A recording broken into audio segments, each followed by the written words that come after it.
தருமர் அரசாண்டுட்டு இருந்தபோது பீமன் மக்களுடைய குறைகளை தீர்த்துக்கிட்டு இருந்தாரு. அப்போ ஒரு நாள் ஒருத்தர் வராரு. பொதுமக்கள்ல ஒருத்தர் வந்து கேட்குறாரு, ஒரு பெரிய பானையிலேருந்து நிறைவா இருக்கு தண்ணி, அதை எடுத்து நான் 4 சின்ன பானைகளுக்கு ஊற்றுறேன்.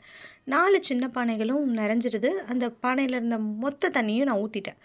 ஆனால் திரும்பவும் அந்த 4 சின்ன பானைகள்ல இருந்து தண்ணியை எடுத்து பெரிய பானையில் ஊற்றும் போது அந்த பெரிய பானை பாதி அளவு தான் நிறைஞ்சிருக்கு, முழுசாக நிறையவே இல்லை. இது ஏன் அப்படின்னு கேட்குறாரு.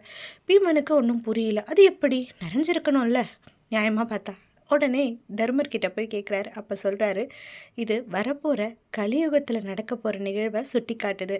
அதாவது ஒரு தாய் தன்னுடைய குழந்தைங்கள் 4 பேர் இருந்தால் அவங்களோட அன்பு வந்து முழுமையாக அந்த குழந்தைங்களுக்கு போதுமான அளவு திருப்திகரமாக இருக்குது, தாய் கொடுக்குற அன்பு.